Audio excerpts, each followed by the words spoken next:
ആയത്തുള്ള അലി ഖമനയുടെ അന്ത്യയാത്രാ ചടങ്ങ് നേതാവിന്റെ രക്തത്തിന് പ്രതികാരം ചോദിക്കുന്ന സന്ദേശമാകണം. BLM കേരള, തമിഴ്നാട്, പോണ്ടിച്ചേരി.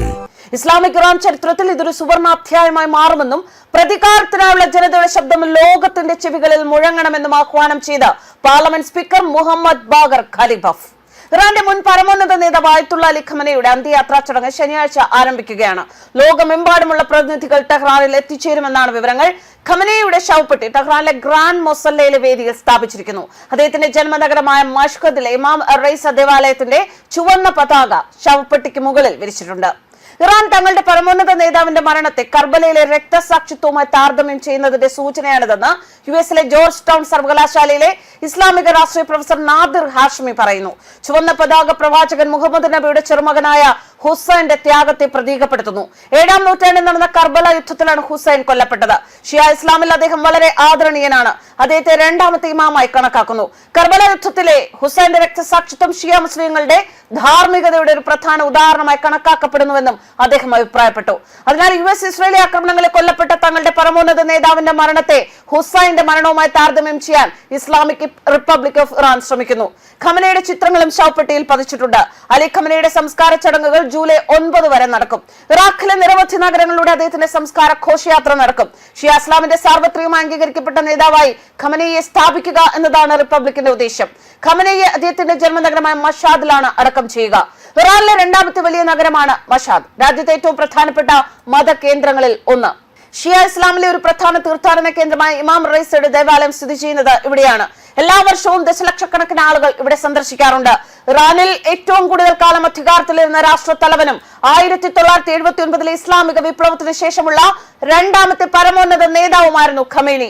രാജ്യത്തെ ഏറ്റവും ഉയർന്ന പദവിയിലുള്ള ഉദ്യോഗസ്ഥൻ എന്ന നിലയിൽ പ്രതിരോധം, സമ്പദ് വ്യവസ്ഥ, വിദ്യാഭ്യാസം തുടങ്ങിയ പ്രധാന സർക്കാർ കാര്യങ്ങളിൽ അദ്ദേഹത്തിന് ആത്യന്തിക അധികാരമുണ്ടായിരുന്നു.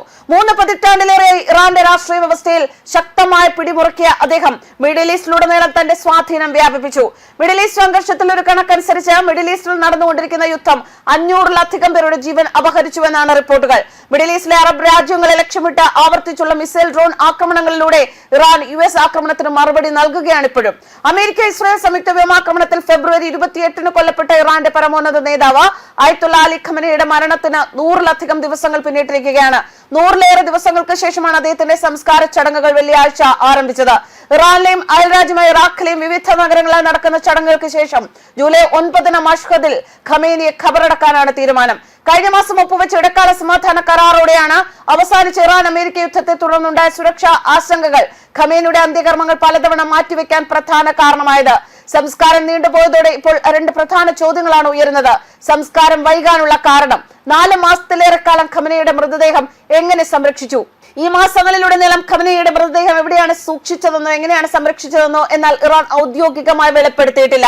എന്നാൽ മൃതദേഹം മതപരവും നിയമപരവുമായ മാനദണ്ഡങ്ങൾ പാലിച്ച് അതീവ ബഹുമാനത്തോടെയാണ് സംരക്ഷിച്ചതെന്ന് ഇറാനിയൻ അധികൃതർ പറയുന്നു. മൃതദേഹം അതീവ ബഹുമാനത്തോടെയും കരുതലോടെയും ഇസ്ലാമിക നിയമപരമായ ചട്ടങ്ങൾ അനുസരിച്ചാണ് സംരക്ഷിച്ചിരിക്കുന്നത്. മൃതദേഹം ഖബറടക്കുകയോ മറ്റെവിടെയെങ്കിലും പ്രത്യേകമായി സൂക്ഷിക്കുകയോ ചെയ്തിട്ടില്ല. അലി ഖമനയുടെ സംസ്കാരത്തിനായുള്ള പ്രത്യേക സമിതിയുടെ വക്താവ് ഇമാൻ അത്തർ സാദെ പറയുന്നു, ഇസ്ലാമിക ആചാരപ്രകാരം മരിച്ചവരെ എത്രയും വേഗം ഖബറടക്കണമെന്നാണ് നിർദ്ദേശം.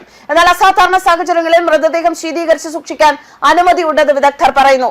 ഇസ്ലാമിൽ രാസവസ്തുക്കൾ ഉപയോഗിച്ചുള്ള എംബാമിംഗ് അനുവദനീയമല്ല.